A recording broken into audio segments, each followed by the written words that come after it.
Yo, what's up? Welcome na naman nga sa panibago nating vlog at ngayong araw nga ay pupunta tayo ng bayan para magpa-adjust ng ating braces. At yung itsura ko nga rin pala dyan ay parang paalis ng bansa dahil sa dami ng bag na dala ko. Saka ko nga lang din pala siya napansin nung nag-video na ako sa daan. Kaya ayan, tuloy mukha na akong timang.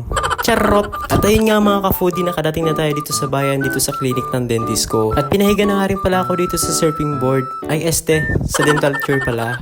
At ayun nga mga ka-foodie, umuwi na muna kami ng boarding para magpahinga. At kulay blue nga rin pala yung napili kong rubber band sa pagpapa-adjust ko kanina. At ayun nga mga ka-foodie, pagkatapos naming magpahinga ay pumunta na rin kami sa karinderya para kumain ng tanghalian. At nagmotor na nga rin pala kami papunta roon at dahil may kalayuan din at mainit din ang panahon. Dahil nga sa init ng panahon ngayon, unting lakad mo lang sa labas ay pagpapawisan ka na. At ayun nga mga ka-foodie, nakarating na tayo dito sa karinderya na kakainan natin. At Kuya Jay, Snack House nga pala yung pangalan ng karinderya na pinuntahan natin. Ayan, kita nyo naman, di ba?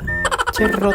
At isa nga rin pala itong dinadayong kainan dito sa bayan ng Palanan. At mga lutong pansit nga rin pala yung mga specialty nila dito. Pero ngayon ay magkakanin na muna kami dahil hindi pa kami nagtanghalian. At yung in-order ko nga pala dito ay papaitan dahil isa to sa paborito kong ulam. At ito nga pala yung mga available nilang ulam ngayong araw. At ayun nga mga ka-foodie ay sumabak na tayo sa hamon ng buhay.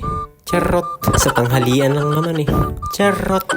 At itong vlog nga pala na ito ay matagal-tagal ko na rin na video. At hindi ko nga lang din pala agad na edit dahil marami kaming ginawa nung birthday ng pamangkin ko. At ito nga rin pala sila nung kumuha ng birthday cake na pinagawa nila. At tuwang-tuwa nga rin pala siya dyan dahil excited siyang makita yung design ng birthday cake niya. At dalawa nga rin palang cake yung pinagawa ng mama at papa niya. At ayun nga mga ka-foodie ay sinama ko na muna yung pamangkin ko dito sa boarding namin. Nauna na nga rin palang umuwi si mama at papa niya. At ang likod niya nga rin pala dyan pero kahit saan naman malikot talaga siya.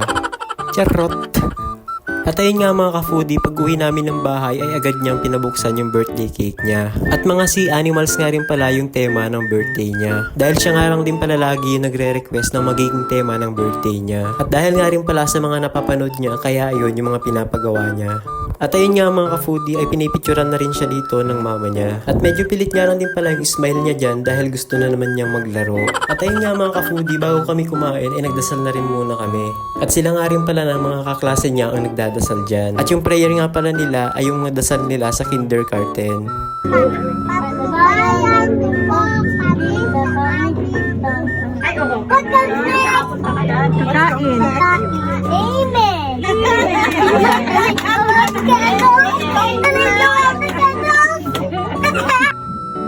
Amen. Again.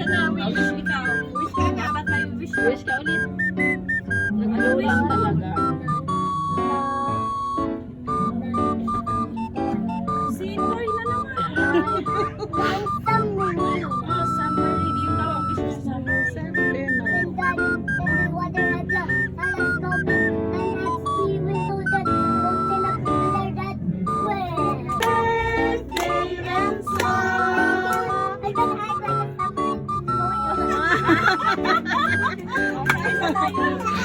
At ayun nga mga ka-foodie, pagkatapos namin kumain ay binigay na rin namin ng Tito Kit niya yung regalo niya. This one is from me, and this one is from him.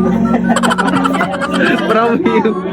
At ayun nga mga ka-foodie, mga construction vehicles nga pala yung niregalo namin sa kanya. Yun din kasi yung mga hilig niyang laruan. Kaya kapag tinatanong namin siya kung anong gusto niya paglaki niya, ay gusto niya daw maging driver. Charot! Say that. Thank you, Tito Dede. Ano sabihin? Ano sabihin mo? Thank you, Tita Tere. And dito? And Tita Kate. Mabubuo mo na ito ng isang malaking. At kinabukasan nga mga kapudi ay tambak yung mga hugasin kaya naglinis na rin kami buong pamilya. Ay sila lang pala. Charot! At hanggang doon na lang ang ating video. Salamat sa panonood. Bye-bye!